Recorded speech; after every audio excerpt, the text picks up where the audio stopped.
We don't have a student rep. Good evening. Today is June 13th, 2024, and the time is 6:30 p.m. I will now call the regular meeting of the ISD 191 Board of Education to order. Welcome to those of you who are in the audience here and watching online. Director Alt, will you please lead us in the Pledge of Allegiance? I pledge allegiance to the flag of the United States of America and to the republic for which it stands, one nation, under God, indivisible, with liberty and justice for all.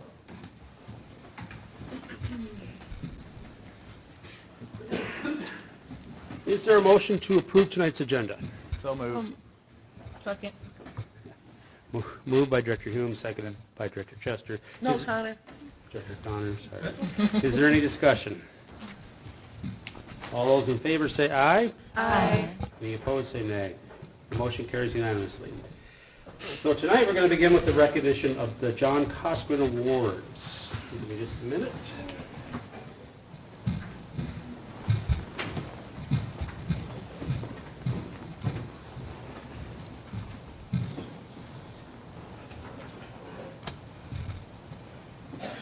It's my pleasure to introduce and say a few words about each of this year's John Coskren Volunteer Award winners. This is the 22nd year that the awards have been given out.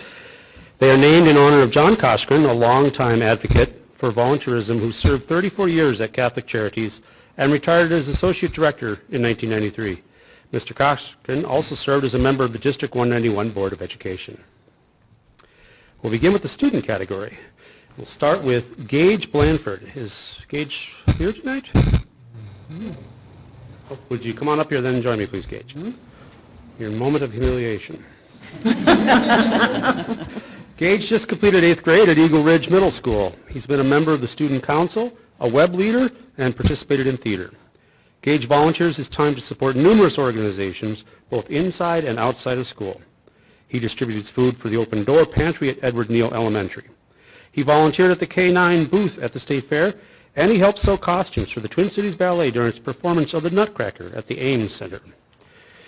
He was nominated by Neal Elementary teacher Patty Herkenhoff, who remembered at a time at school event when she was making popcorn. She wrote, "I was trying to keep up with opening the bags, filling the popcorn, and handing the popcorn to our students and families. I turned around at this busy time to find at least 20 bags already open for me. Gage had noticed I was busy and without a thought stepped in silently to help." Gage, congratulations and thank you for being a great example of leading through your service.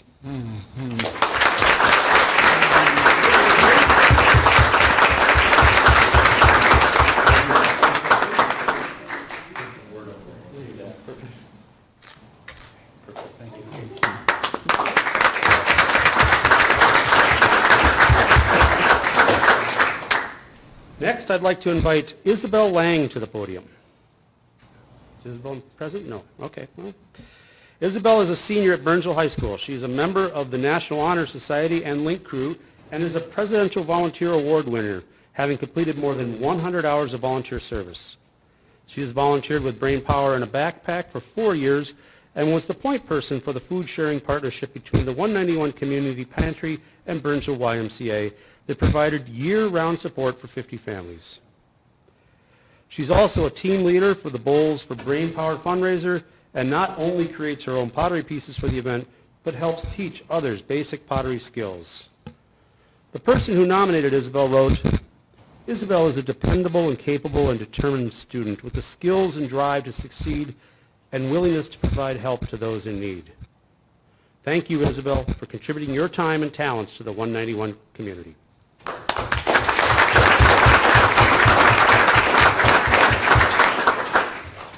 Next, I'd like to invite Herson Vladimir Bialto Omana.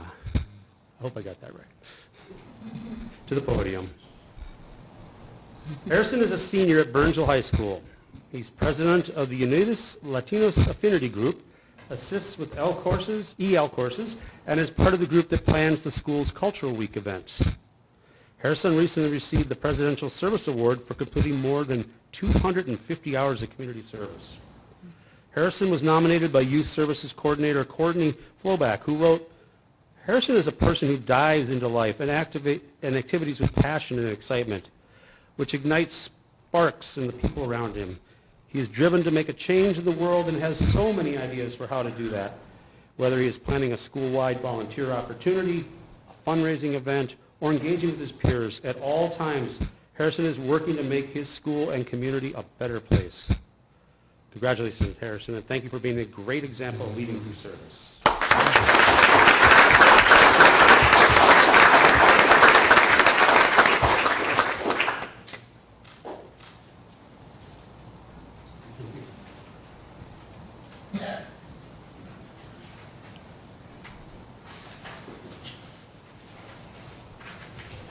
Now we'll move on to the community member category, and I'd like to invite Jim Kaufman up to the podium.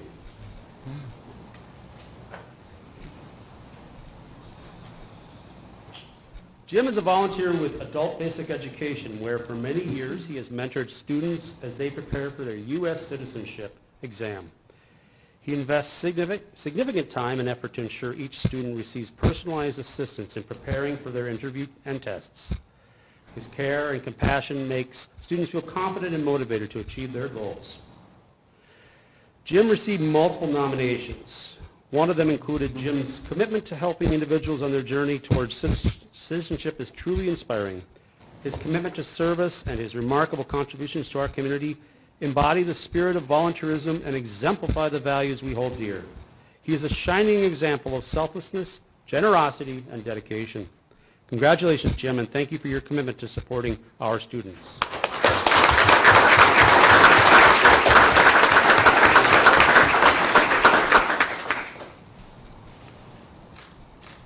Thank you. Next is Shelley Swanson, who is unable to join us tonight. Shelley is a go-to volunteer for the Brain Power in a Backpack food distribution program. In addition to packing and distributing food throughout the year, she also supports in planning and setting up the annual Bowls for Brain Power fundraiser.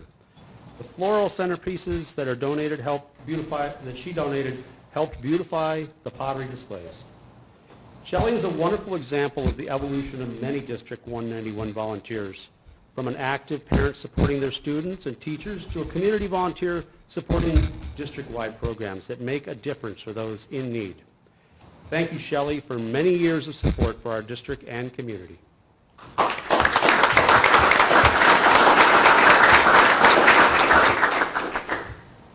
Next is the parent category, and we'll start with Liz Frericks, who also could not join us this evening. Oh, she's here. Sorry, I'm reading my script. Please come on up and join me, Liz. I'm glad you're here. Liz has been an active parent volunteer at Harriet Bishop Elementary for the last 4 years. She serves on the school's PTO and has led fundraisers like the annual Readathon, silent auction, and restaurant fundraisers that have raised more than $20,000 each year. She's also helped organize events like the Hornet Hop, school dance and carnival, bingo and movie nights, as well as the 5th grade send-off. Elizabeth's nomination letter read, "Having Liz as a parent volunteer at Harriet Bishop is a blessing. Her positive, let's do it attitude and ability to work together with others is what makes her shine. She cares about her fellow parents and invests her time and energy into not only her children, but all the students and staff throughout the school." Congratulations, Liz, and thank you for all you do.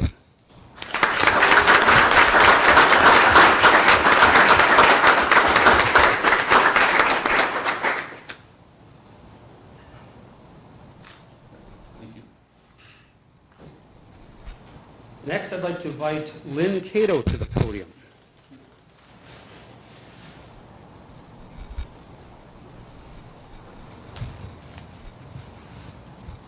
Lynn began volunteering in Jennifer McCarthy's class at Ron Elementary when her son started kindergarten in the fall of 2021. The next year, she was hired to help with lunch and recess, but she has continued to volunteer in the kindergarten classroom every day for the last 3 years. Jennifer wrote, "Lynn is warm, kind, caring, efficient, and hardworking. She sees when a need arises and quickly helps students in the situation. The kindergarten students in these last 3 classes were helped tremendously by her." Lynn received multiple nominations for this award. Congratulations, Lynn, and thank you for all you do to support our students and staff at Ron Elementary.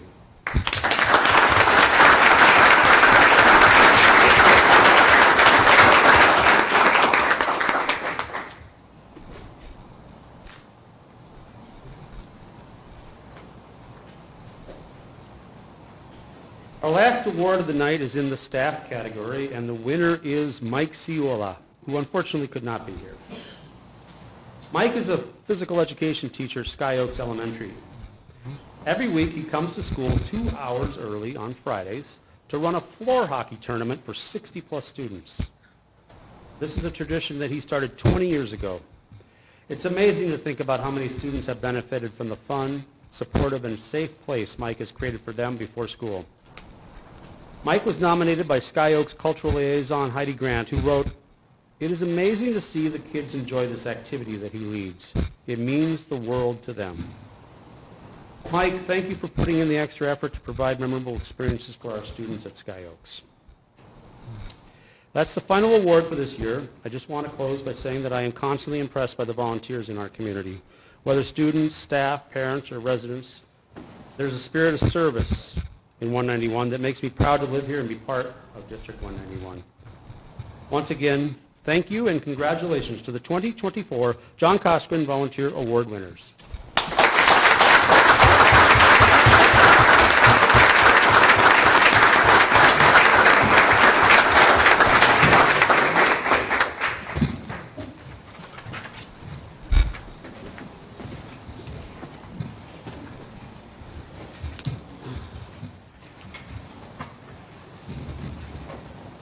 Okay, and for those of you that chose to join us for the awards tonight, we welcome you to attend if you stick around if you'd like, but this would be an excellent opportunity to slide out to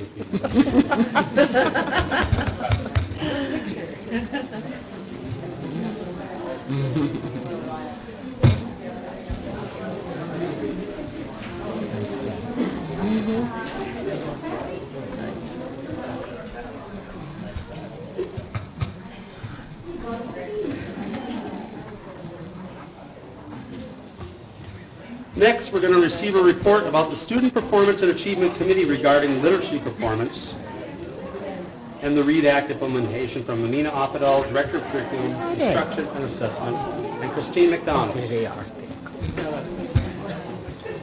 Wait a minute. I'm sorry.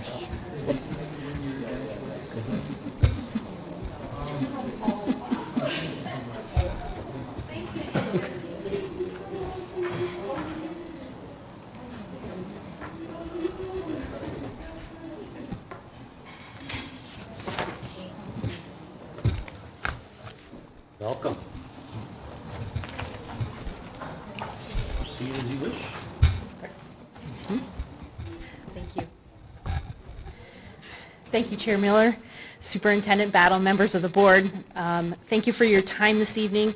As this is our final SPA report for the 23-24 school year, we are sharing information around literacy and reading for our kindergarten through grade 3 students, specifically around the implementation of foundational literacy instruction.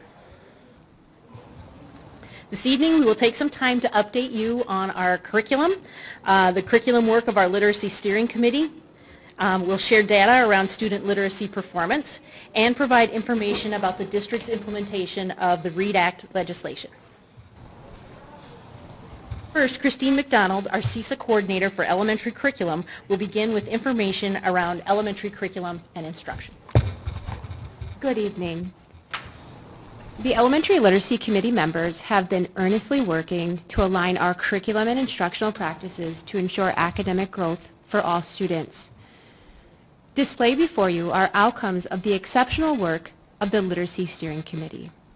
During the 23-24 school year, Haggerty Bridge to Reading phonemic awareness and phonics curriculum was implemented in every kindergarten through second grade classroom.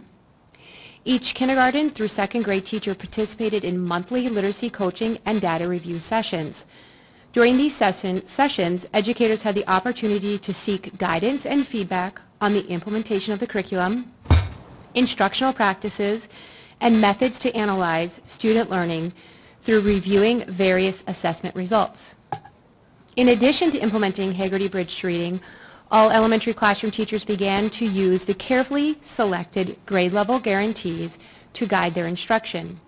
Through in-depth examination of the study of the Minnesota State Standards of Literacy and Math, the Literacy and Math Steering Committee members identified each grade level guarantees. Grade level guarantees are a carefully selected subset of all Minnesota grade and/or content-specific standards that all students must know and be able to do by the end of each school year. Please know that grade level guarantees do not represent all that students are going to learn. They represent a minimum of what all students must master by the end of each school year. Our literacy and math grade level guarantees are the grading elements found on the elementary report cards. The image to the left is an informational flyer provided to families explaining how to interpret the elementary standards-based grading and report cards. The continued effort to ensure academic growth will continue into the 24-25 school year. Haggerty Bridge to Reading Foundational Literacy Curriculum will expand into our third grades. The 4th and 5th grade classrooms will implement the Functional Phonics and Morphology Foundational Literacy Curriculum. And the monthly team coaching and data review sessions will expand to all kindergarten through 5th grade teams.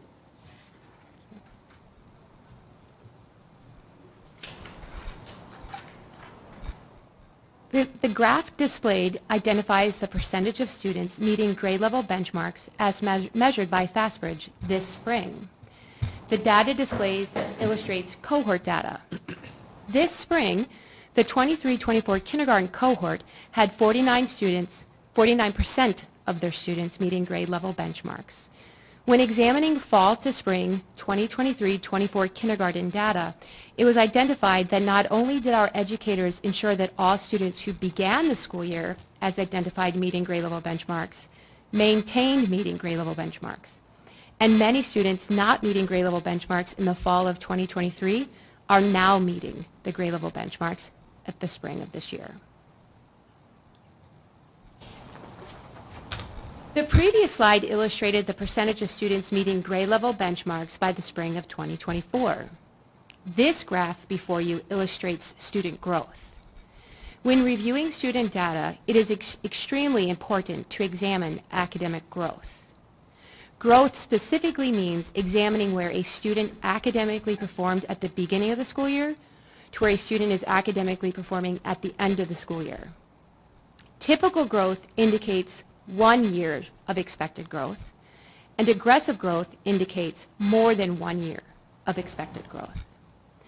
Our kindergarten cohort had 49% of the students meeting grade level benchmark by this spring, but this same cohort had 67% of all students making typical or aggressive growth.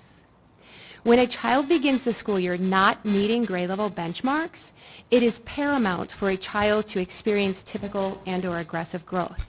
This is how educators close the achievement gap for students. Last spring, we came to this board very encouraged by the preliminary data around the pilot of foundational literacy curriculum, Haggerty Bridge to Reading, and we were using that pilot at 3 elementary sites for kindergarten and first grade. The growth that the students at these sites demonstrated was so positive compared with their peers not participating in the pilot at the winter that tonight we are able to bring that full circle with the fall to spring, a full year's results from last year, showing how those pilot sites demonstrated significant, typical, or aggressive, more than 1 year's worth of growth of 71% of the students versus 57% of the students at non-pilot sites. This energized us for the rollout to all kindergarten through grade 2 for this year. So some of this is information that you saw last spring, which was the fall to winter, and so being able to see the shift even in those spring, the impact of that spring instruction for the students for the fall to spring. We were aware that in order to achieve this level of success, we had provided a lot of teacher support for the pilot sites in order to ensure the program was delivered as designed. We were committed to that same model for the district-wide rollout. You can imagine as you look at this slide and you see the 22 to 23 kindergarten through first grade early reading growth combined for fall to spring versus the 23 to 24 on the second line, showing 63% of the students in 22-23. And in 23-24, when all students in K through 2 experienced the Haggerty Bridge to Reading, only seeing an increase of 1%. You can imagine our disappointment when we looked at these final district-wide results and seeing little difference in the overall growth data from the previous year. As we looked deeper into the data by school, we were able to begin to see a pattern. Working with the grade level teams at every site at least monthly, sometimes more, the literacy coaches had identified specific indicators of implementation fidelity, meaning using the program as designed and intended. This included following the teacher guide for each lessons, posting and presenting the visual materials for students, phonemic awareness, the visuals are very important, delivering the lessons daily, completing the formative assessments at the end of each unit, and adjusting the lessons based on the student performance. Knowing that each month at the end of each unit, the teacher team would be meeting with the coach to review that data and discuss adjustments. Over 70 classrooms in K2 met all or most of these indicators. Those classrooms are considered as having high fidelity delivery. The results of the high fidelity classrooms demonstrated the level of typical and aggressive growth, as you see in the third line, that was similar to the pilot of the previous year. This indicated to us how important it was that teachers follow the intention and the guide and the design of the program. When we look at those classrooms that did not implement with high fidelity, knowing that it only represented 9 classrooms in our district, it is, as a system, important for us to recognize the areas that need adjustment and change. We noted that probationary teachers new to the profession was one of the common factors in the classrooms not meeting fidelity indicators. Knowing this, we can focus our resources better and provide more direct support sooner and in collaboration with our continuous improvement coaches, the mentors, and building principals to ensure that our new teachers have that strong safety net to provide students with high quality instruction.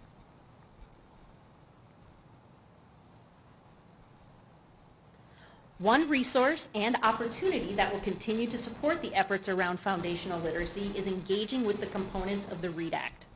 The READ Act was signed into law in the spring of 2023 and amended this spring by state legislators. The goal of the legislation is to have every Minnesota child reading at grade level every year. The sweeping nature and timeline of the legislation is intended to shift reading instruction, not in a trickle, but as an entire system. In 191, we had already begun this transition, and with this support from the state, we can move even faster. The 3 main components that you see on the screen here are screening and assessment, curriculum and instructional materials, and professional development. When it comes to the screening tools and practices determined by the state, these are tools and practices we had already in place here in 191. The Haggerty pilot was the beginning of the adoption of our own foundational literacy curriculum prior to having materials identified by the Department of Education. So we were already moving toward that implementation. And we will be moving forward with the foundational literacy curriculum for grades 3 through 5 as they're identified here on the sheet and as Ms. McDonald shared with us as well. The professional development program selected by MDE will see hundreds of 191 educators participating in the deep learning around the science of reading over the next 2 years. This is an amazing opportunity for when we see our teachers who are trying to implement a new curriculum based on the science of reading without this deep professional development opportunity that we could never, ever be able to afford for all of our teachers, and to have that provided to us by the state of Minnesota is such an exciting opportunity for us. The READ Act work groups of teachers and educators, met and evaluated all of the selected programs and recommended carry-all from the Center for Applied Research and Educational Improvement through the University of Minnesota, their Advanced Language and Literacy program for 191 educators. This will provide us over 45 hours of instruction in the science of reading. Key to the professional development plan is to move us as a system with a limited and contained disruption of all of our schedules and all of our calendars. So trying to keep that as contained and focused as possible. These work groups really did start with these four key assumptions. The first and foremost is that all students in ISD 191 deserve the highest quality and the most effective literacy instruction. Holding that first of these four assumptions foremost was really guiding them as they evaluated the screening requirements, as they are evaluating the curriculum opportunities, as we are working and collaborating in general education and special education to determine curriculum and interventions for our Tier 2 and Tier 3 students who need more than just core instruction to achieve these goals. And as we are looking at our professional development programs, what are the ones that are going to make sure that the students are going to get the instruction that they deserve? I really want to thank the members of those committees and those study groups as they dug into the legislation and all of the requirements, recognizing the high-quality work that they had already been doing and putting themselves on a path for even stronger understanding and learning for the work that they would do for kids. Thank you. Thank you. Are there comments or questions from the board members?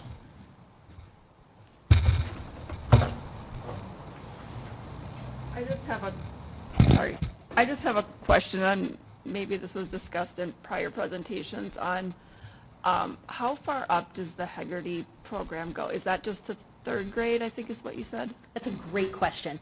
The foundational literacy curriculum actually begins, they have a pre-K element that we're implementing next year with our preschool. We had a pilot group this year, and they'll be implementing that across all of their preschool VPK classrooms next year. So it's all about the oral language and component of that. And it does have, it tops out at grade 3. And so we'll be implementing the third grade, which is new. It wasn't available last year, or we probably would have moved forward with it last year, but it's a new component that they've added on. Thank you. Any other questions? Just one question, I think. Towards the end, you mentioned an 80% passing score on a, is that a state-administered test that's standard for any teacher in the state, basically?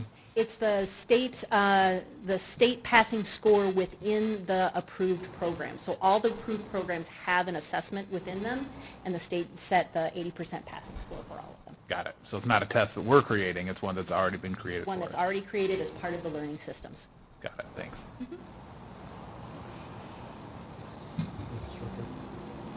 Thank you, Chair Miller. Thank you. Always good to have an update. Couple of questions. Looking at slide 4, literacy performance, and I think I even noticed it on the next slide as well. Our third grade looks like it's in need of some help. If you don't have the answer tonight, that's fine. You can get back. Can you elaborate on literacy in our third grade and those, the results? So when you take a look at this particular slide, when we start talking about the growth, you have to remember that our kindergartners coming in, this is their first opportunity with foundational literacy, and that's been the core of their literacy instruction. They're doing amazing work. The teachers are doing an amazing job implementing that for their kindergartners. The first graders are looking at, we're looking at 3 sites embedded within here for first graders, for this being their second year with the foundational literacy curriculum. Again, our first grade teachers who haven't used it before, but 3 of our sites, those first grade teachers had done that before, and so those first graders, this is their second year of foundational literacy. When we look at our second graders, we're looking at a group that had just one pilot site that had experienced foundational literacy. And when you look at our third graders, we're looking at third graders who have not experienced the foundational literacy curriculum at all. which we believe is one of the indicators. It's part of the data that we saw, a pattern of data that we had been seeing, which made Ms. McDonald and the literacy team look at foundational literacy curriculum to begin with. So it's potentially, and tell me if I'm speaking incorrectly, but it's exposure both for the students and staff, Yes. because third grade is new. Because for third grade, and so third grade will have, next year will be the first year that third grade will have Haggerty Bridge to Reading. And so, but this group of third graders that we represent here will be fourth graders next year, and we will be implementing foundational literacy, functional phonics, and morphology for those students in fourth grade. We know that the Haggerty Bridge to Reading fourth and fifth grade is not finished, but we made the decision that our students can't wait for publishers, and so we went with trying to make sure that those fourth and fifth graders would have a foundational literacy curriculum that would help. It also includes some materials that will help bridge the gap of things that they may have missed. And so Gotcha. that's one of the reasons why we chose that particular program. That helps, thank you. Couple other questions.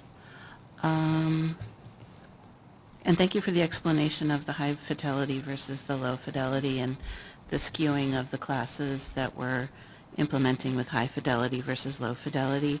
The 9 classes that are low fidelity kind of got me thinking about, I'm not sure if it was the previous board meeting or and I think it was the last board meeting where we were talking about ProPay and the Danielson redo and helping our new teachers. Is that woven into this as well in terms of helping our new teachers teach with fidelity with Haggerty? Absolutely. And that partnership with our continuous improvement coaches, one of the things that and I think she presented at the QComp presentation, was implementing the learning walks, and that's one of the PD pieces that we wanted to support this year. We're even more committed to that now when we look at this, the implications of this particular data, to get those learning walks. We know that's an evidence-based practice to improve fidelity for teachers new to the profession, and so we'll collaborate with those CICs to ensure that that happens for our probationary teachers. We have structures in place. We didn't realize at the time what impact it was having. Now we know, and we're not going to let that go. Haggerty is so obviously visual that the walkthroughs, Yes. right, yeah, the evidence is there if it's happening or not. And then turning to the READ Act and professional development, we have 2 years to complete the required professional development. And am I understanding you correctly that you're suggesting that 191 is going to complete all of the required professional development in a single year? No, we had, this year we had our preschool teachers who completed the professional development. Next year we have our elementary staff and our secondary special education staff. And then in 25-26 we'll have more of our secondary staff who are part of the phase 2. So we'll be able to span the 2 years then with that? Yes. Okay. So we have a little bit of breathing room We for have everybody. plenty of breathing room. Okay. Yes. I was a little worried about that. Okay, good. Plenty Thank of you. room. Thank you. And that was it. Thank you. All right, well, thank you then for your report tonight. Thank you. Next, we'll receive a report about fundraising from Dr. Chris Belmont, Assistant Superintendent. Welcome, Dr. Belmont.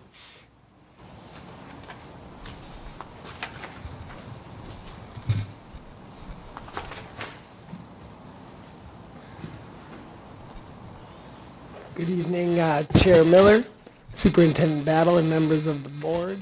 I'm here to present an annual fundraising report regarding our, in response to Policy 511, student fundraising.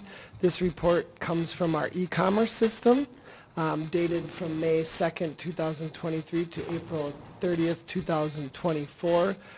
It includes activities, types of fundraisers, timing, purpose, and results. I think that's all I have. Back to you, Chair. Okay. Full report of the fundraising activities is included in the board book. Are there any comments or questions from board members?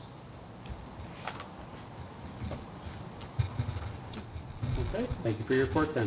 Thank you. Next, we're going to receive a report about the proposed fiscal year 25 adopted budget. Tyler Den, Director of Finance. Welcome, Tyler.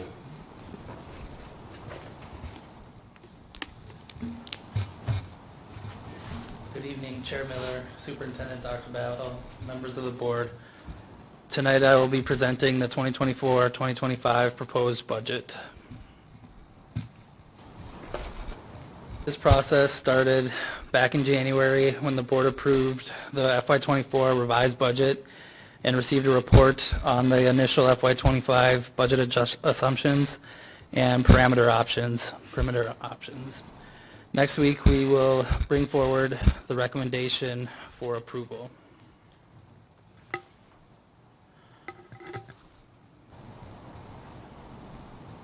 The list of FY25 revenue assumptions include 7,001 K-12 enrollment, 2% increase to the general education formula, which is $143 per pupil, a $1.3 million increase in compensatory aid, decreasing federal revenue by $8.5 million after using the remaining pandemic relief funds. There's a couple legislative updates.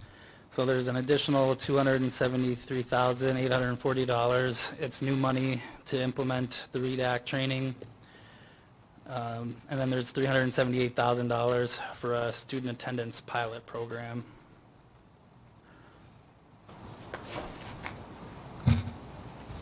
The list of FY25 expenditure assumptions include 4% increase to cells on staff salary schedules, 18.5% increase in health insurance premiums, 4% increase to the transportation contract, 10% increase in utility costs, $2.39 million in expenditure adjustments, which remains unchanged from previous presentations.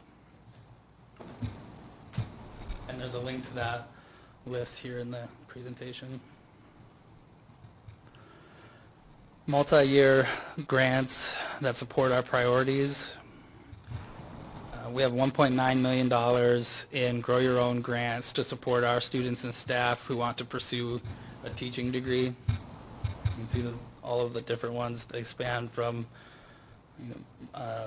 FY23 all the way to FY29.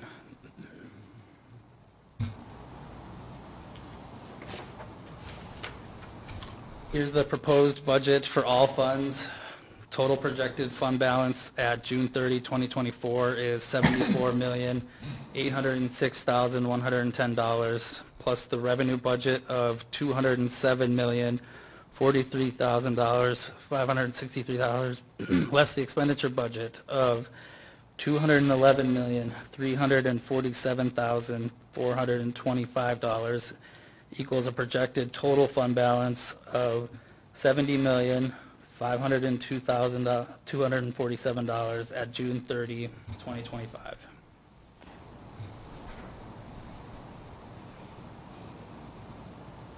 What restrictions do we have?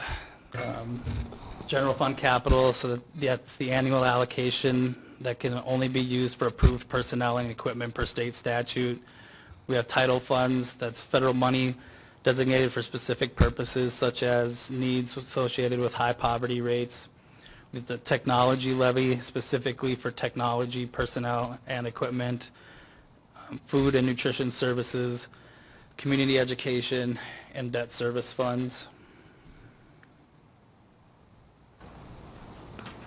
General fund revenues, $154,353,629. State sources remains the highest source of revenue at 68%, or $105.5 million. Property taxes is the next largest at 26%, or $39.7 million. And then there's a five-year comparison also on this side. General fund expenditures by object series. General fund expenditures is $157,791,210. Salaries and benefits makes up 78%, or $122.4 million of expenditures. Purchase services, which includes the transportation contract, is 16% or $24.9 million. Those same general fund expenditures broken out by program, 72.6% is instruction or instructional support.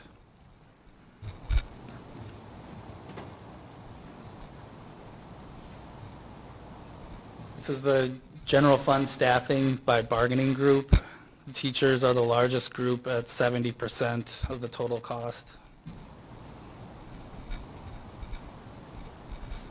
Moving on to the other funds, nutrition service fund revenues is $6,710,760. A majority of the revenue continues to come from the federal government. Nutrition services fund expenditures, $6,405,027. The large expense in this fund is food and supplies at 47% or $3 million. Salaries and benefits makes up 42% or $2.7 million.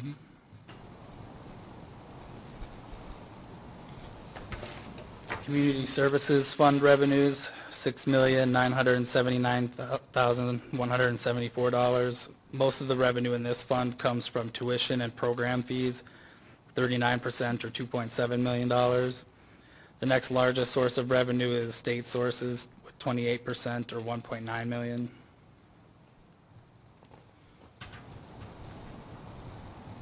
Community services fund expenditures, $6,775,943. 80% or $5.4 million of the expenditures in this fund are related to salaries and benefits.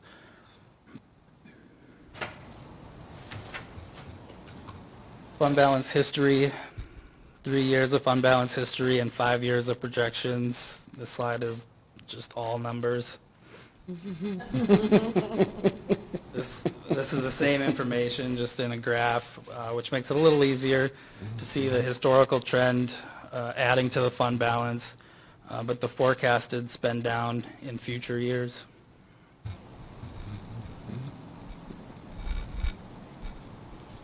General fund current reality shows 1 year of history and current budgets. In the FY25 budget column, we can see a planned spend down of fund balance, including the restricted funds.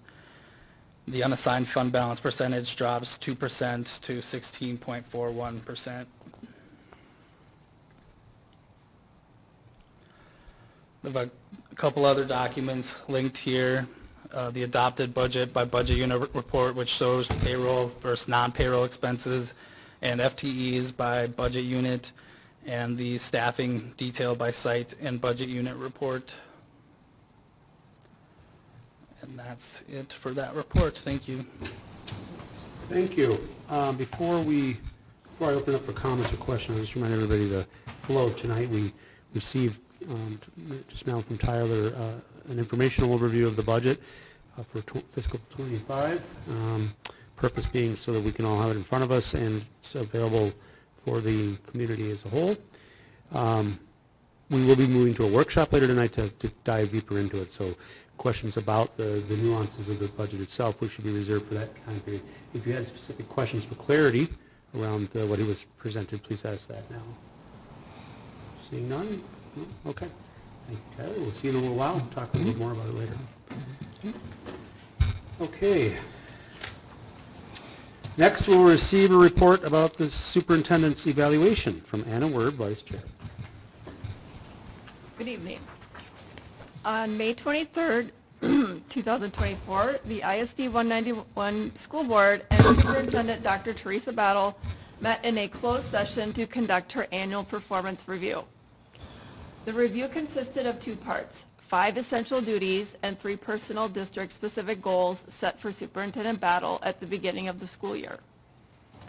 Based on the assessments completed by all 7 board members, Dr. Battle's self-assessment, and our discussion during the closed session, it is our assessment that Dr. Battle is slightly above expected as far as her performance during the 2023-24 school year. The 3 personal goals set for Superintendent Dr. Battle for the 2023-24 school year were as follows. Goal number 1, improve competency in moving toward adaptation and cultural competency as described by the Intercultural Development Continuum. The strategy is to link knowledge of my culture and other cultures to increase the skill of shifting perspectives and to link my cognitive ability to generate cultural appropriateness in my affect and behavior. Goal 2, monitor schools' progress towards achieving their site student achievement goals for the 191 Roadmap dashboard metrics. Goal 3, increase knowledge of best practices to achieve effectiveness of district operations, food and nutrition, buildings and grounds, financial and business services, and technology by requiring the use of a project management tool. As part of the performance evaluation process, Dr. Battle completed a self-assessment of her performance, and each individual board member completed their own evaluation of her performance. These combinations of scores make up her total overall final review.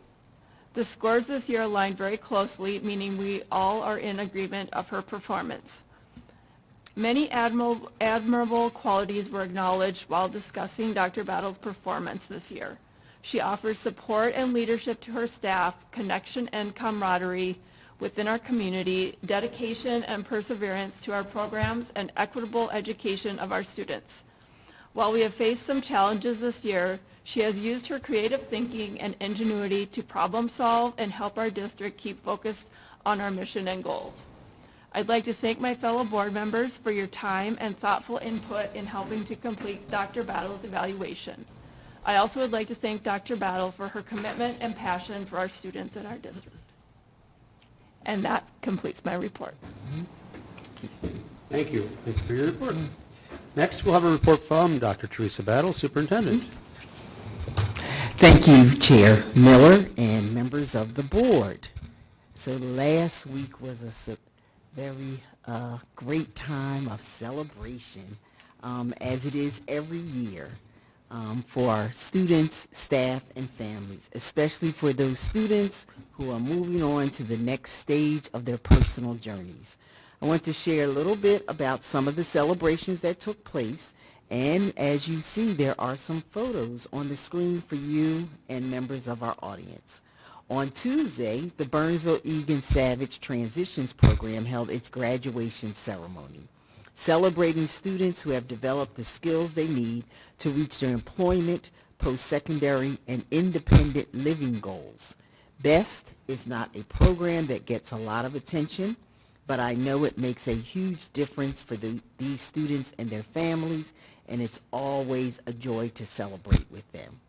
Then on Wednesday, 80 students received their high school diplomas from Burnsville Alternative High School. On Thursday, Adult Basic Education held its celebration event honoring students and their achievements over the course of the 2023-24 school year, including those who earned professional certificates, academic achievement awards, their GED, General Education Diplomas, and even their U.S. citizenship.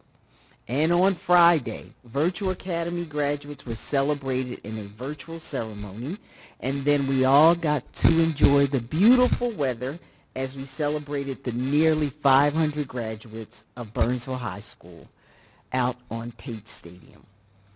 So this is just amazing to think about. Hundreds of people achieved something wonderful and life-changing over the course of a couple of days, each person with their own unique story about how they got here, and each ready to continue on their own unique path. These events happen every year, and every year they warm my heart and remind me of the essential role that public education plays in the lives of individuals, families, our community, and our entire nation. What we do matters, and on weeks like last week, it is so clear and so powerful, and I'm so proud to be a part of it with you and everyone in the 191 community.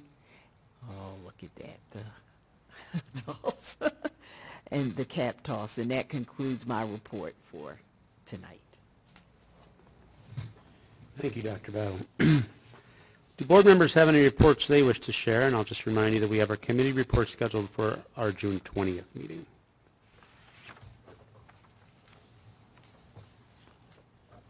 No? Okay, seeing none, now we will move to the business portion of the board meeting, starting with the consent agenda. Although board action is required, it is generally unnecessary to hold discussion on these items. In the event a board member wishes to discuss an item, that item will be moved for separate consideration. Do any board members wish to remove any items from the consent agenda? Seeing none, is there a motion to approve the consent agenda? So moved. Moved by Director Werb, Second. seconded by Director Marcel. All those in favor say aye. Aye. Opposed? The motion carries unanimously. Under the first item in new business, we're being asked to adopt a resolution relating to the election of school board members and calling the school district general election. Presenting tonight's resolution will be Superintendent Dr. Battle. Thank you, Chair Miller and members of the board. Tonight, I recommend that the Board of Education adopts the resolution relating to the election of school board members and calling the school district election. The school district will hold its general election for electing 3 school board members for terms of 4 years each. The general election will be held in the conjunction with the state general election on Tuesday, November 5th, 2025. 24. Ooh, got ahead. 24, that's right. I'm moving ahead. Fiscal year 24 for the budget, not for the election. Well, then we have to correct the recommendation. Got the right date in the resolution. Is there a motion to adopt the resolution relating to the election of a school board member and calling for the school board district general election as presented and laid out in the board packet? So moved. Moved by Director Alt, Second. seconded by Director Chester. Is there any discussion on the matter? I will just say that I highly encourage anyone interested to seek out anybody in the district offices, or frankly probably anybody here at this dais. We'd be happy to review with you what's involved. Having been moved and seconded, this resolution will require a roll call vote. So in just a second, I will ask Sarah to call the roll. And when she calls your name, please respond with either an aye if you are in favor of the resolution, or nay if you're opposed. Sarah, will you please make the roll call? Director Alt. Aye. Director Marcel. Aye. Director Word. Aye. Director Chair Miller. Aye. Director Connor. Aye. Director Chester. Aye. Director Hume. Aye. This resolution was declared duly passed and adopted. Next, we are being asked to adopt a resolution to establish dates for filing affidavits of candidacy. Presenting once again will be Superintendent Dr. Battle. Chair Miller and members of the board, tonight I recommend that the Board of Education adopts the attached formal resolution establishing dates for filing affidavits of candidacy. Filing begins on July 30th, 2024, and closes on August 13th, 2024. An affidavit of candidacy must be filed in the office of the school district clerk, and the $2 filing fee paid prior to 5 o'clock p.m. on August 13th, 2024. Is there a motion to adopt the resolution, to establish dates for filing affidavits of candidacy as presented and laid out in the board packet? So moved. Moved by Director Hume, Second. seconded by Director Connor. Is there any discussion on the matter? Having been moved and seconded, this resolution will also require a roll call vote. Sarah, will you call the roll? Director Hume. Aye. Director Chester. Aye. Director Connor. Aye. Chair Miller. Aye. Director Word. Aye. Director Marcel. Aye. Director Alt. Aye. This resolution was declared duly passed and adopted.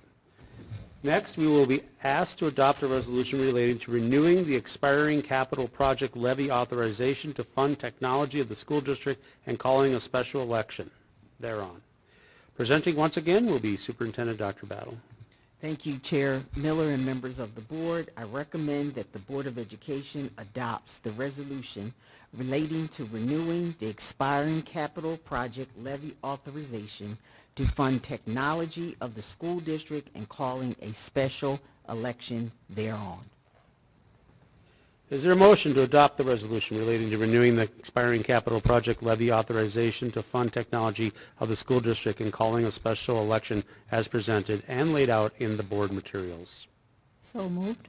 Moved by Director Maroso, Second. seconded by Director Werb. Is there any discussion? Having been moved and seconded, this resolution will now go to a roll call vote. Sarah, will you please make the roll call? Director Earl? Aye. Director Mirza? Aye. Director Word? Aye. Chair Miller? Aye. Director Connor? Aye. Director Chester? Aye. Director Hume? Aye. This resolution was declared duly passed and adopted. Next, we are being asked to adopt the resolution to approve long-term facility maintenance for ISD 191. Presenting this resolution will be Dave Lake, Director of Operations. Welcome, Dave. Good evening. Each year we come to you seeking approval for our long-term facility maintenance plan. This is a 10-year comprehensive outlook. We have put items on the schedule that are approximately $100,000 or more, but we have as many as 50 smaller projects that we complete each year. We do need your approval prior to August so that we can submit this information to the state of Minnesota. They will then use this information to develop our tax levy that will come up in September and then again for the board's approval in December. The amount we are looking at now is taxable in the upcoming year and is payable in fiscal year 26.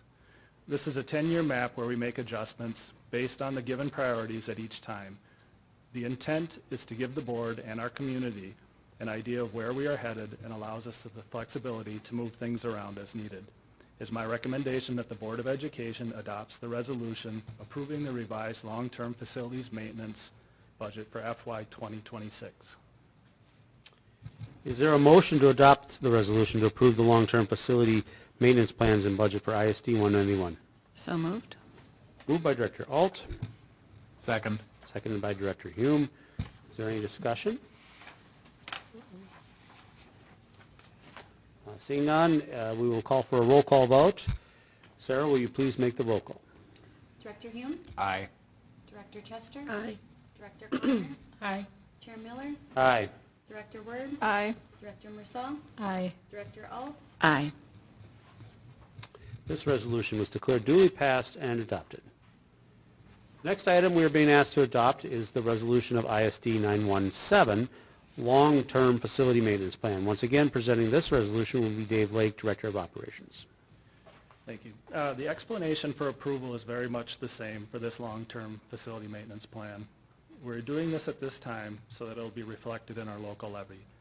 Intermediate District 917 is a district that serves some of our students with unique needs. We are a member of that district, and as a member, we help cover some of the costs. District 917 is not able to levy directly, so they go back to their members. Our portion of their long-term facility needs comes back to our district, we approve it, and it becomes reflected on our levy. It is my recommendation that the Board of Education adopt the resolution of ISD 917 Long-Term Facility Maintenance Program Budget. Is there a motion to adopt the resolution of the ISD 917 Long-Term Facility Maintenance Plan? So moved. Moved by Director Chester, Second. seconded by Director Werb. Is there any discussion on this matter? So, question. And why are they not able to do that on their own? Are they just not large enough? So our students are served through their programming. Right. And so then we levy our community for those dollars that are part of that long-term facility maintenance plan. I see. Okay. So they're not in a specific area. They service several Oh, I see. districts that are members. Okay. Thank you. Having been moved and seconded, this resolution also requires a roll call vote. Sarah, will you please call the roll? Director Alt? Aye. Director Mirza? Aye. Director Word? Aye. Chair Miller? Aye. Director Connor? Aye. Director Chester? Aye. Director Hume? Aye. This resolution was declared duly passed and adopted. Up next on our agenda, we are being asked to approve the collective bargaining agreement for the Burnsville Education Association. Presenting this recommendation tonight will be Dr. Chris Belmont, Assistant Superintendent.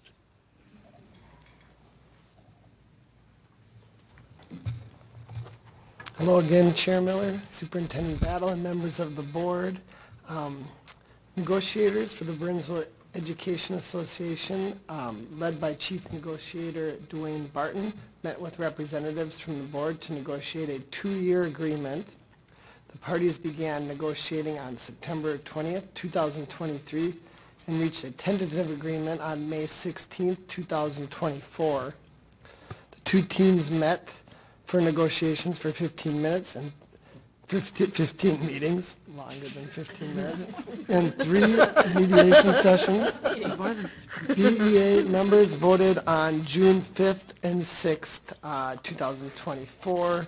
Highlights of the 21 language items changed include, but are not limited to, volunteer pre-kindergarten and ready to grow, ready to learn instructors being added and included under the BEA agreement, aligned bereavement language, clarifications around language for traveling teachers and overloads, and the projected 2-year cost of the package to the district will be $11.1 million, reflecting an MSBA 10.85% increase.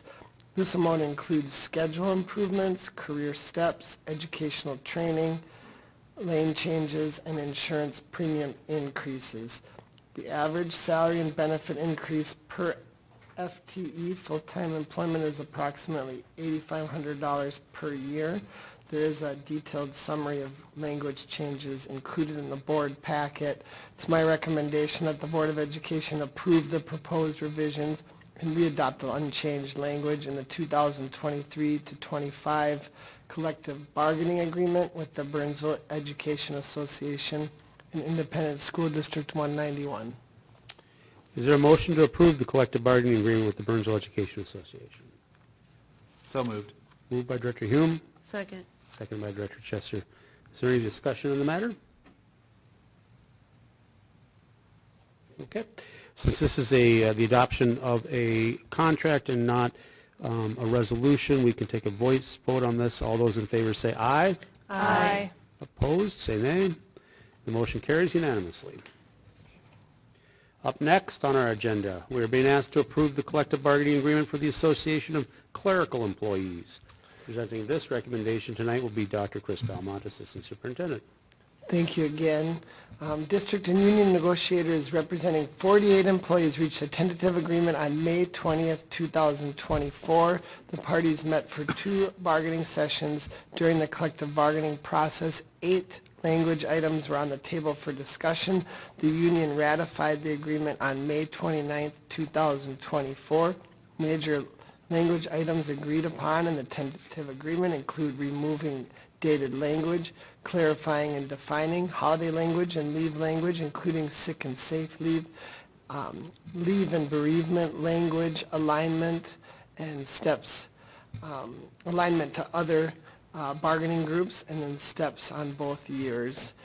Some of the economic terms agreed to include increased 403B contribution to $17.50 beginning July 1st, 2024, increased contribution to family insurance plan, 2-year estimated increase in cost of $510,000, which includes improvement on the salary schedule, steps, insurance premium increases, and the 403B match increase previously referenced. The Minnesota School Boards Association 2-year package increase percentage is 10.10. There's a detailed summary language of the changes included in the board packet. It's my recommendation to the Board of Education that they approve the proposed revisions and readopt the unchanged language in the 2023 to 2025 master agreement with the Association of Clerical Employees. Is there a motion to approve the collective bargaining agreement with the Association of Clerical Employees? So moved. Moved by Director Werb, Second. seconded by Director Maroso. Is there any discussion? Seeing none, all those in favor say aye. Aye. Opposed? The motion carries unanimously. Last, on our new business agenda, we are being asked to approve the terms and conditions of employment with operations and maintenance supervisors. Presenting this recommendation tonight will once again be Dr. Chris Belmont, Assistant Superintendent. Thank you, Chair Miller. District and union members reached a tentative agreement on May 30th, 2024. There are 4 operations supervisors. These employees supervise areas under operations, properties, and transportation to ensure our buildings, grounds, equipment are clean, safe, and well-maintained. The following agreement will be in place from July 1st, 2023 through June 30th, 2025. The major language items agreed in the tentative agreement include holidays, clarification of holidays, sick and safe leave time, and bereavement language. Some of the economic terms that were agreed to include 2-year increased cost of $40,000 in the Minnesota School Boards Association, 2-year package increase of 7.33%. A detailed summary of the proposed changes are included in the packet. I recommend that the Board of Education approve the proposed revisions and re-adopt the unchanged language in the 2023 to 2025 master agreement with the operations and maintenance supervisors. Is there a motion to approve the recommendation relating to the terms and conditions of employment with operation and maintenance supervisors? So moved. Moved by Director Connor, Second? seconded by Director Alt. Is there any discussion? All those in favor indicate by saying aye. Aye. Opposed? The motion carries unanimously. Thank you. This concludes the regular portion of our business meeting. Next on our agenda is a work session to talk about the fiscal year 25 budget discussion and establish board and superintendent goals for 24 and 25. Before starting that work session, I move that we take a brief recess and return to the dais at 7:50 to begin our work session. Is there a second? Second. Second by Director Connor, moved in by myself and seconded by Director Connor. All those in favor say aye. Aye. Opposed, nay. Motion carries unanimously. Please return at 7:50.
All right. We will begin our work session this evening by opening up discussion on the proposed fiscal year 25 budget presented earlier this evening by our Director of Finance, Tyler Den. I'd like to invite him back up at this time to be part of this discussion. This is a work session, so we won't need to stand on too much formality. I will open it up, we'll start with any questions, clarifications directly for Director Den.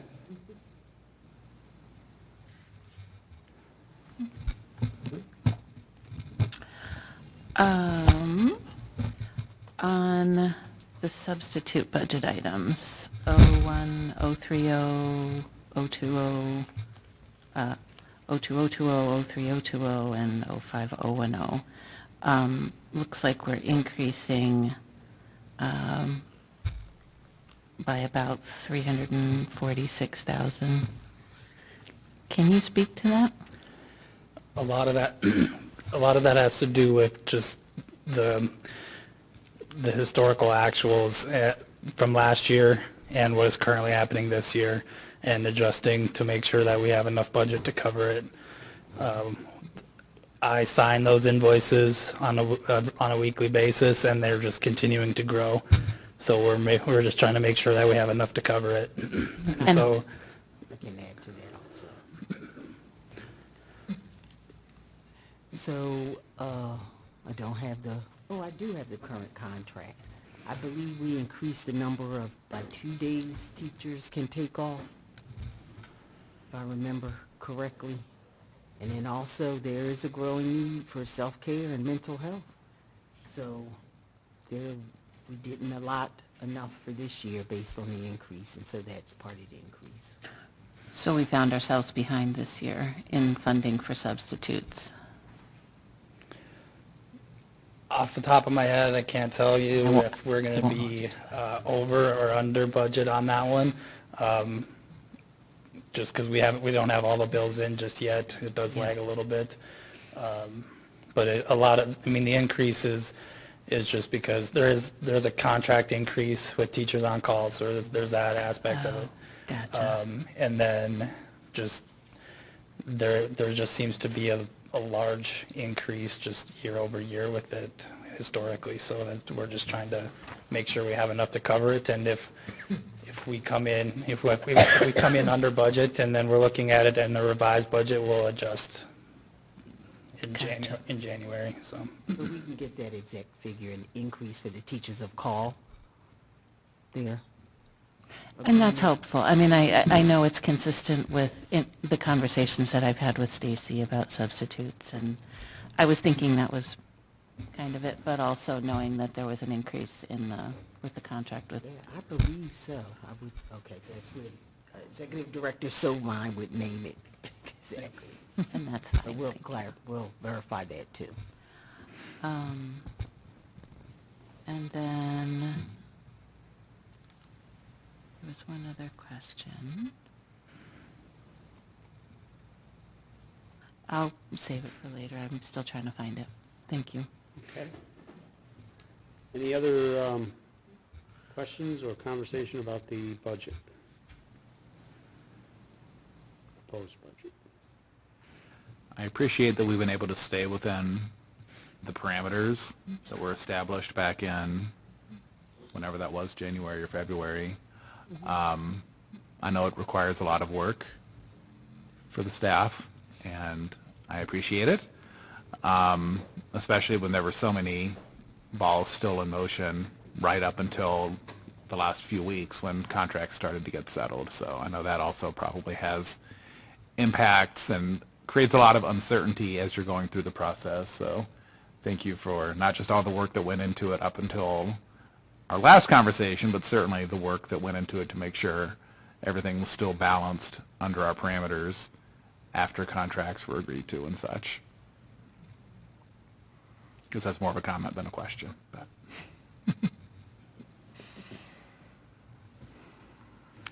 One comment that I made as I wanted to make as I was going through the budget book draft, again, I like the enhancements that you've made with the photographs, kind of personalizing it.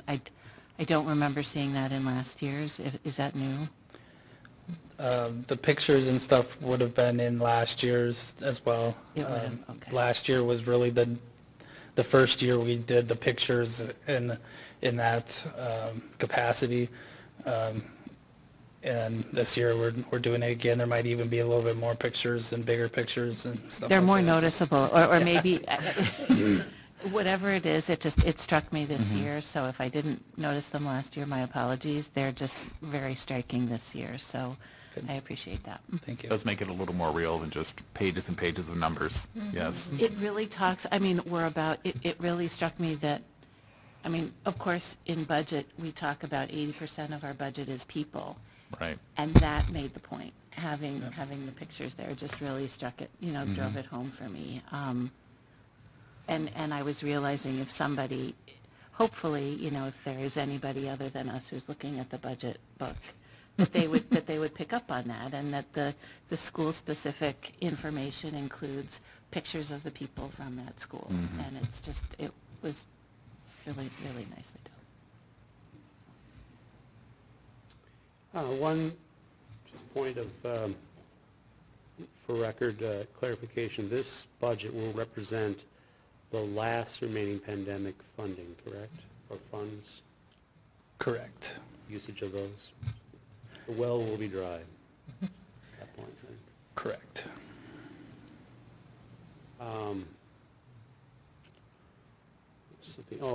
So in this, under assumptions, 10% increase in utility costs, I'm trying to remember back to when we first brought this out.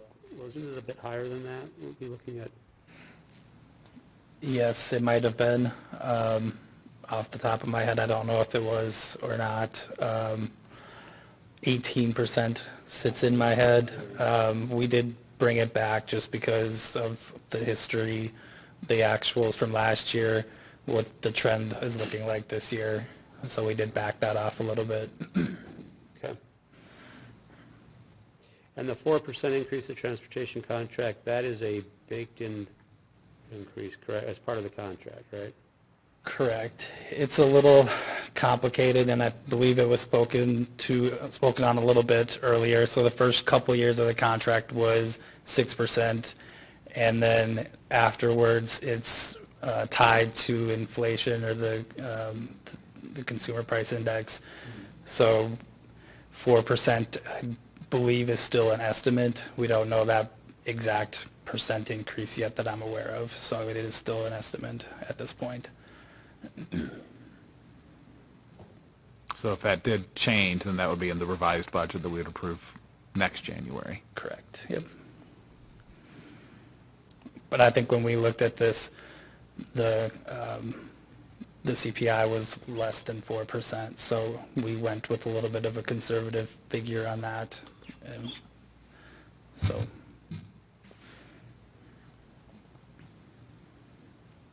I think the contract states it can go up to 5%, so it can still go a little bit higher, but I think with the CPI being less than 4, I think we gave ourselves a little bit of room as well, so. Good.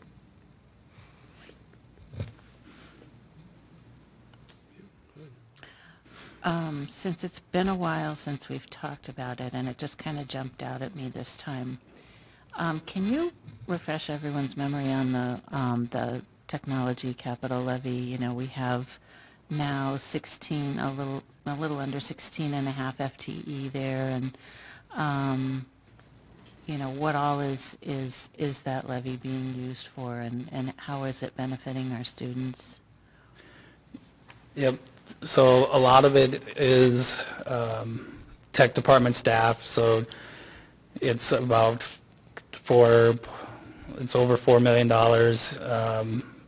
next year, $4.5 million, and so 1.9 is tech department staff, and a lot of those staff members are out in the building supporting teachers and students with technology. You know, so you mentioned 16 FTEs, 9 of those FTEs are in the building, helping teachers and students with their technology. And then some of those staff members are also, here at Diamond Head, helping with network and cybersecurity and things like that. And then the remainder, 2.6 million, is supplies and equipment. A big portion of that for next year especially is the Chromebooks. I think it's almost $1 million in Chromebook replacement, just that replacement cycle.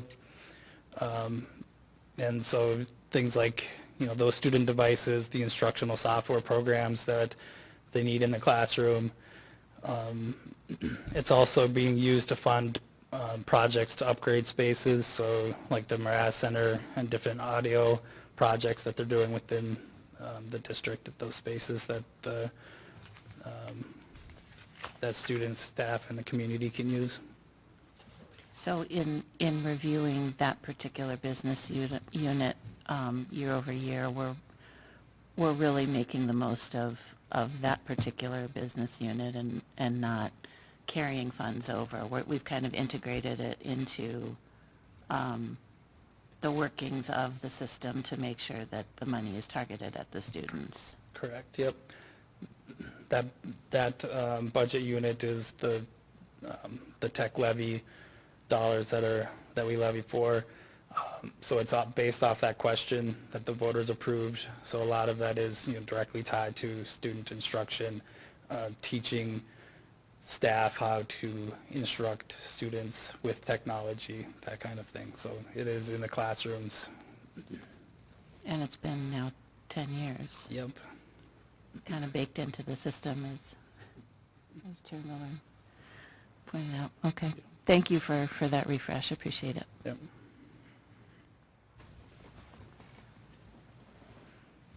Questions, thoughts, comments? All right. Well, we will, I believe this has been brought forward for next steps of authorization next Thursday, so thank you, Tyler. Thank you. Okay, on to the next item on our work session, and that is to review and then establish board and superintendent goals, 24-25. We'll actually do that in reverse. Dr. Battle, I'll let you lead with yours since you've submitted your goals and have written them down. Thank you. Tonight I'm presenting a draft with 3 areas of focus for my goals next year: professional development, communications and community engagement, and operational management. So the first is a professional development goal. It's very familiar. I believe our equity work, it prompts me to continue to improve my cultural competence. There are so many different cultures, and as we know from CPSS, Culture Principles Schools, there's culture within cultures, and so that will be a continual goal for me. New goals are related to some actions you took tonight. So communications and community engagement. The first is complete action steps related to my role for the technology levy renewal campaign. And I think once we launch the campaign, we'll have more specificity, and I welcome your feedback if you have particular areas or tasks that you think will be beneficial. Do you want me to go through all of them or take questions at each one, or? Whatever you prefer. Why is my screen frozen? The next one is bring forward design team recommendations for school name changes, if any, for board review and complete next steps for implementation. The next area is operational management. We still have an open facilities plan. And so the components of that plan will be continue to vet lease and purchase options for Sioux Trail Elementary and Burnsville-Eagan-Savage, develop recommendations to you for the use of proceeds from the sale of Metcalf Middle School that you just completed, and Diamond Head Education Center outlot. I welcome your feedback, suggestions, and I'll bring revisions forward. Next meeting? Okay. Open it up, conversation. Just to be clear, the Metcalf sale is not completed, it's pending. Pending. Yes, we have not had closing, so thank you for that. I know you know that, Yes, but the I want to closing, make sure the yeah. community knows it also. It's State not closed yet. transaction, not closed yet. Exactly. Yes, thank you. We still own it. Thank you. But they have taken over responsibility of that property, though. No. We haven't done that either. No, That's not till why I next just spring. said that. No, not till that closing. It's very similar to a house. Yep. It's not theirs until the closing has Or happened. until you transfer those keys. I think maybe the only discussion is whether or not they could preemptively tear down Metcalf Right. before the Get that closing. to Which you the developer, also. I think, was looking into, but. Yeah. Stacy from Ellis is looking at that. Right. So, Okay, Thank back to you. the goals. okay. Any thoughts or comments about Dr. Battle's suggested set of goals? For me, I think these goals seem appropriate, but I don't see anything on here directly related to students or student achievement, and I question that.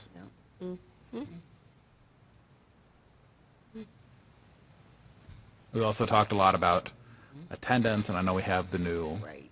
grant, so that's another thing that I would perhaps like to see something related to attendance and/or achievement on here. In the same category, I would suggest considering something around enrollment and enrollment. I thought of that also, yeah. I don't think it'd be fair to put yourself in a corner with some sort of goal on round numbers, but find a way of establishing a goal that indicates effort towards the, It needs to continue to be front of mind. that is a better way of Yes, putting it. I think so too. What I'm learning from districts whose enrollment has stabilized is the new immigrants. Mm-hmm. That's how it's happening. I don't doubt it. It's not through births. They're all being driven by new to the country. So, think about that one and student achievement. Other comments? Yeah, I agree with the student enrollment comments. I think those are, and again, not boxing yourself into a corner with, with numbers, but thinking about it. And I could embed that attendance a little bit. So I You get may it? not Yep. have- I know, we've been bugged by Nat or something over here. The attendance, I think I like to see where we're headed with Minneapolis Public Schools as the lead district. Mm-hmm. So I'm not sure what the goals are going to be from that group, or we have individuals, so that one may come a little later. Yeah. But definitely when I present information about that, we could possibly add some more. All right? I feel like we might have talked about this last year, but I don't know, somebody correct me if I'm wrong. I feel like we talked about the first goal and how it was difficult to measure. I'm just wondering if there could be some, like, redefining of the first goal, because instead of using the same goal over and over, maybe like somehow if we can make it it just seems very broad. If there's a way to make it more specific, so that it could be something that's more measurable. Yeah, 3 years ago, it was very specific to indigenous culture. I remember, American Indian. Took several PD sessions. Yep. Is that more what you're looking Yes, for? yeah. Okay. Well, I would say that Yeah. maybe look at it and think about a minute, what would be the outcome? What is the result of achieving, in your eyes, achieving the goal, reaching that goal, and then work it backwards to, putting that outcome as the objective in the goal? And obviously a good goal is measurable, but this is a very hard thing to measure, so. Maybe even a non-quantitative measurement of some sort would be appropriate. Well, if a lot of the stabilization of enrollment is due to immigrants that represent different cultures, so maybe exploring or deepening your cultural awareness, or to be then more engaging in our district with the new cultures that are coming in, so then that they want to stay in our district, so then that is then also tied to You're tying enrollment. two things together. Yeah. Yeah, and I'm really thinking, that prompts me to think about one of the end of the year meetings with a principal who shared 51% of his students were English learners. And so, yeah, thank you. And even though ultimately I'm not in front of students teaching every day, it's that support and facilitating the environment so teachers can give what they need, so maybe with that fidelity, because mine is creating the environment so that teachers can give their best to our students. And the So thank grants, you. and the grants to grow your own are designed to diversify the adults in our schools. I don't know how that plays into this yet either, but, you know, Over time, though. over time, the environment, Yes. right. And I think what Chair Miller said, having the goal in mind and working backwards is a good idea, rather than just trying to single out a specific indigenous, just one culture like that. Well, the ultimate is that people feel seen, valued, and heard. Right. But all cultures, not all just one. cultures.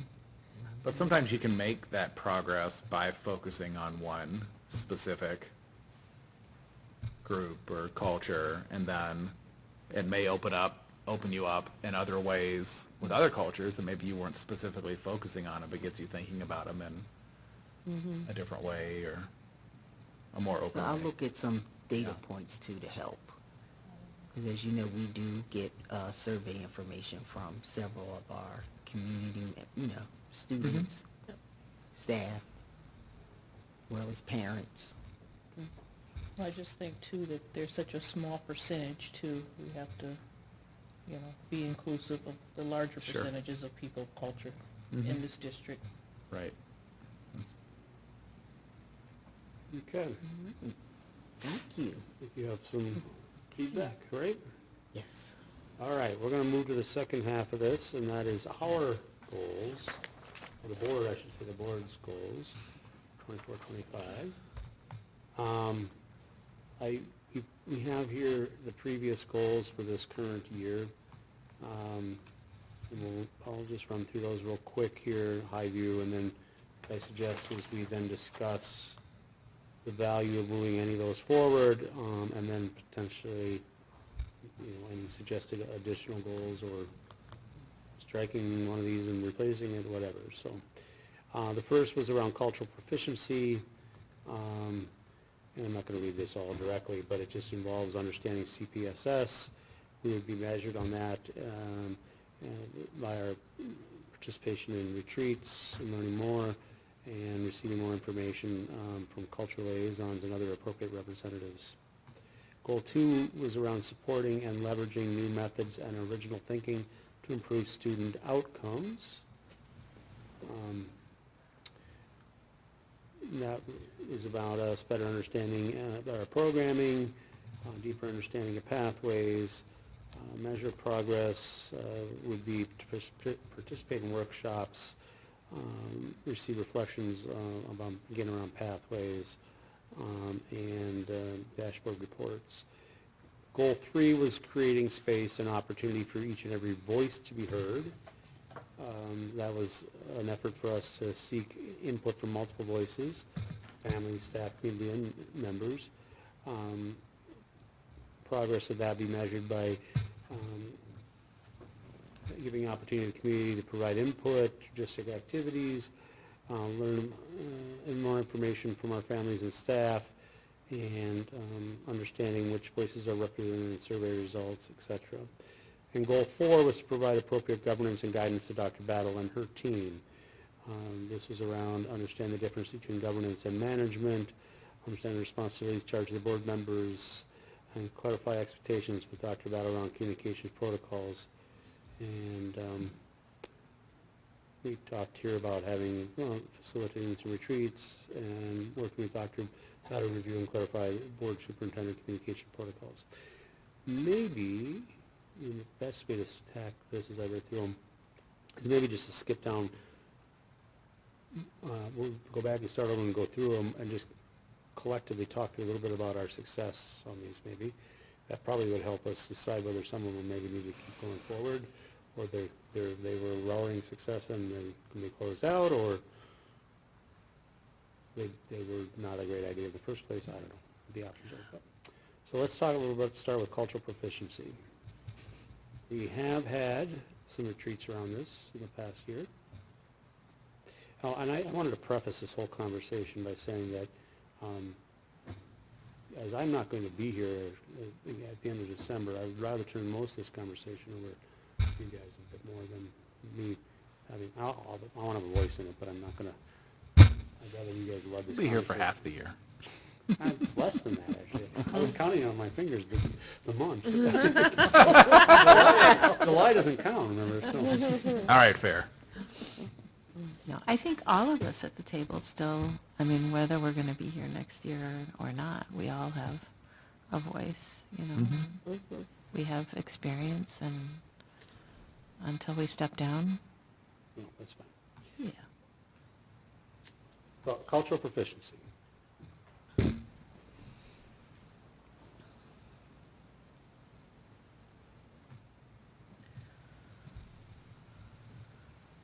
I just think we all know what ideas we have in mind and what we expect from that, seems like. I think this is one that we've carried forward previously, Right. and I would suggest that it's one that's valid to continue to be carried forward. Well, for the same reason we just talked to Dr. Battle about. Right. Or having, if not the exact same goal, a similar type of It's goal. the same, pretty much. Right, You never reach the end. exactly. Yeah. It's always going to be a continuum. Not There's a lot of arrive. cultural proficiency, right? Exactly. Exactly. If you think you know it all, you don't know it all. I think that word proficiency kind of can throw someone off at times because you really can't, I don't know, like we said, it's, you can't reach proficiency, so it's continuous learning. and Right. Right. It's one that probably just deserves to be carried on. And that's what she mentions, it's continual.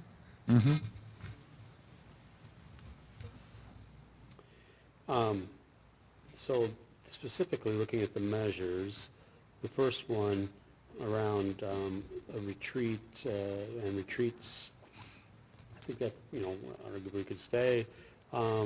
Second one, I've forgotten we, made this, that receiving information from cultural liaisons as part of school reports. I'm not sure that was overwhelmingly part of our school reports. I would agree with you. There were a couple, but it wasn't, But I'm just saying. it wasn't all of them. though, But it wasn't sure. consistent. Yeah, it wasn't Yeah. It was definitely not consistent. That would be that would be certainly an opportunity for. It could be school and or spa, depending on, although, we don't want to throw too much at Amina either, because her reports are So pretty the solid. to question begin with. was there something specific you wanted from the cultural liaisons? And it says, board members will receive information from cultural liaisons or other appropriate representatives from the schools as part of school reports during the school board meetings. I think my interpretation would be that it'd be a great opportunity to have the voice of the boots on the street, so to speak, cultural liaisons speaking to their interaction and their day job sort of stuff as they're related to the schools they represent or involved with. Now, I know some of them covers multiple schools, right? Yeah. And maybe it's something that's not as specific to the position, but maybe diverse voices as part of school reports, so that then the principal can determine whether it's student, parent, staff, because whatever that diverse voice might sound like, I mean, that's kind of what we're looking for anyway. We want to hear from people. I think that's the intent behind That's what we the talked about intent, last yeah, year. whether it's the cultural liaison or, I mean, and we don't want to put too much on our cultural liaisons either. No, but, you They know, wanted to make sure they were hitting, I remember Hidden Valley, yeah, what did they want specifically from me? I think, I'll look back at that and see if it hit the mark of what you wanted. Okay. Okay? Or it could be aligned to, you know, because each school has its own culture too. And so to have some sort of understanding of what that, about not only the school's culture, but then each school is also made up of different cultures. And so like, and maybe having an understanding of that uniqueness of each school Okay, might be that's the great, specificity they're asking for. you know? Want to know what? So we probably need to rework that second bullet point so it's a little more clear for the. Right. And then how, and how are families engaged and then in feeling part of that school community? Right. All families. Yeah, all families. And then I was wondering, we also have community education, and they aren't cultural liaisons, and so they interact with the diversity too. Yeah, So sure. why was it just the cultural liaisons? They're not the only ones that work with the diverse communities. Right, right. Yeah, so that was helpful. What other diverse voices? So they have from the infants to the elders. Right. You want that perspective. So that's the question I'm getting. What specificity, what do you want? So to be more specific for them, so they can come. Board members will receive information from, well, it's a couple of different things, diverse voices, and will understand the celebrations of culture within each school or department, because it's not just school, it's department, because community ed isn't a school. It has programs, but it's not a school. Right. Right. they'd only have to report maybe no more than like twice a year. We don't want to bug them too much. But I They heard got a full you wanted plate. it embedded in the school report. In the school reports that we already received. Right. So you mean every month? Is that what you're saying? Well, That's we how often receive, we do Different school, school I mean. reports. each school reports We'll include throughout, those. there's year. one school report throughout, from each school. Oh, you're talking about our, okay, Yeah. the ones we're assigned to. Is that what you? No. Reports when The they come to reports that the, come sit here. at the table and do the presentation about, Oh. this is what we do at Harriet Bishop Right, Elementary. oh, or- well, then they usually just do that once a year, don't they? Yeah. Yeah. Yeah. Okay, well, that's what I mean. Each school is once a year. Yeah. Yeah. Yeah. Okay. This will have like a spot in the school report.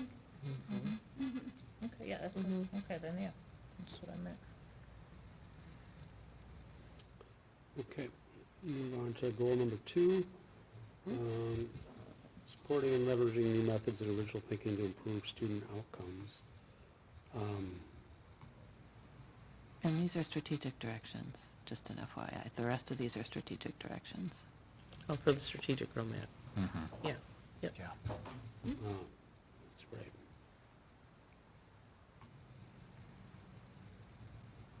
Which I think we did. So the only intentionally. individual goal we adopted was goal number 1. Right, yeah. We're not going to be striking 2, 3, and 4 then, I guess. It might be the bullet points underneath that change. Yeah. Yeah, I mean, And- the READ Act is in here. READ Act. Well, and we talked, I was just noticing it's not mentioned in here, but we've talked a fair amount over the last year about the profile of a learner. And there's Yeah. nothing in here about us supporting that or ensuring that that is successful or, so we may want to consider something around that as far as a measure of progress perhaps. It could be under the, well, we focused on K-12 pathways. Right. That's what I was thinking. I thought pathways was kind of like the profile of a learner from K through 12.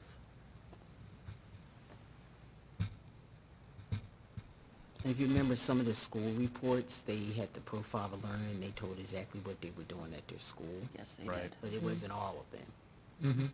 Yeah. So that's getting at, really at each grade level, more specific. based on that community inspired over 66 people. So whether it's their civic engagement, so service was really important.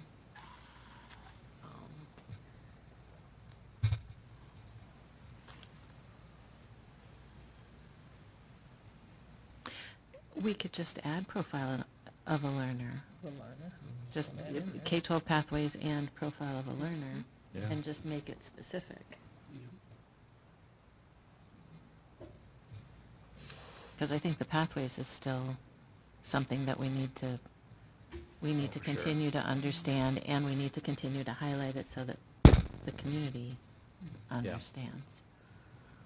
The READ Act also belong in. Yeah, And you mentioned implementation of the READ Act. Yeah. READ Act, okay.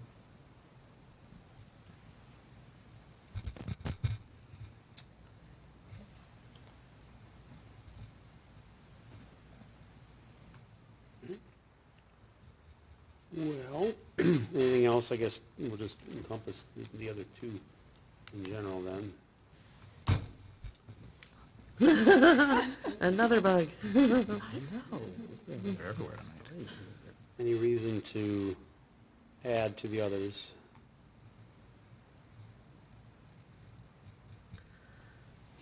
So I just, the measures of progress, For which oh one? yeah, for the three, Under 3. have opportunities to provide, that's one of the questions Yeah. on the survey. So when we give you the survey results, you actually see that. And I think Aaron, this year, he separated the question, school, and then board, so you might get specific. Hmm? I just wanted to note that. Right. Get a quantitative little answer for that one.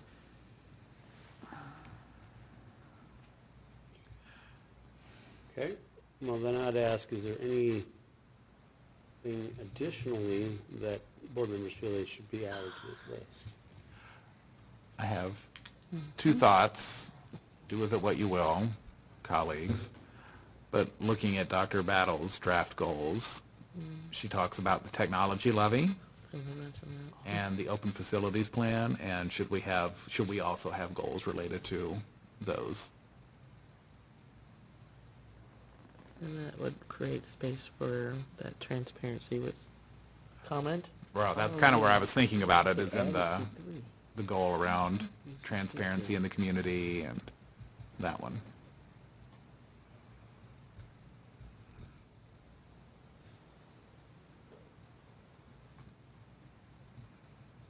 As a district, it's a responsibility to be transparent with our community and receive community input to inform decision-making.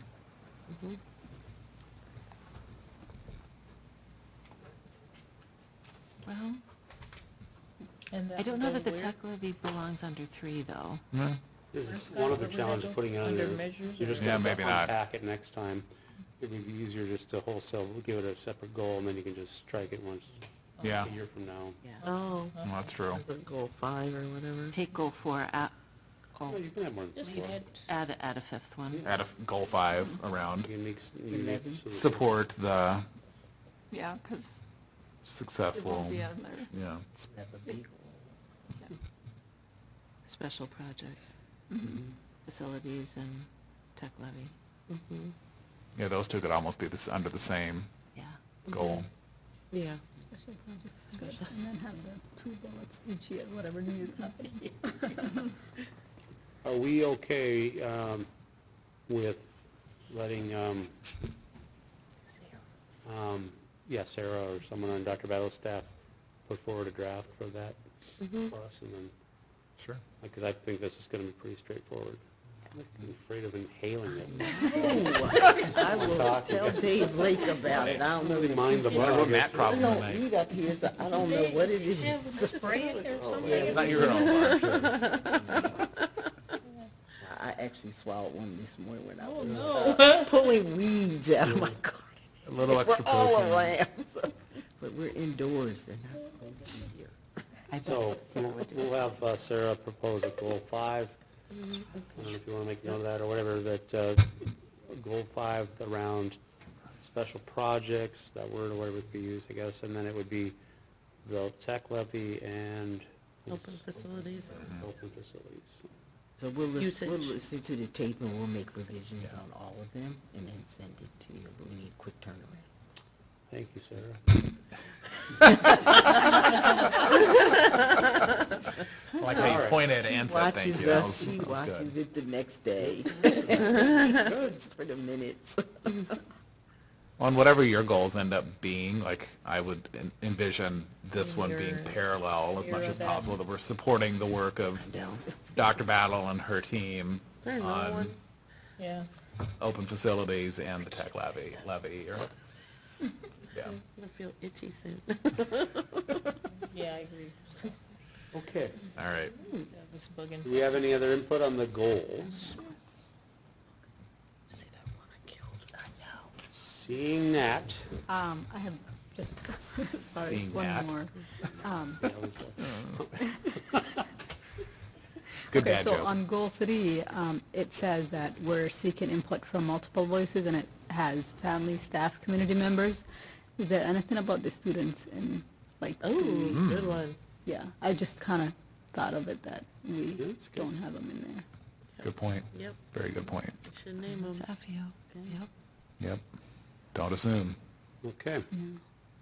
Thank you. So we'll have the voice of the student embedded somewhere in the measurement of goal 3. Yep. All right. Good call. Good.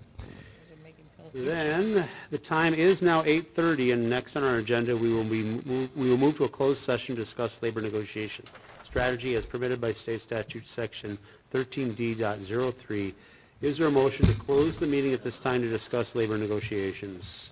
So moved. Moved by Director Hume, Second. seconded by Director Chester. All those in favor say aye. Aye. Any opposed, say nay. Motion carries unanimously. We'll now move to the HR conference room to discuss labor negotiation strategy. We will return to our open meeting immediately following the closed session.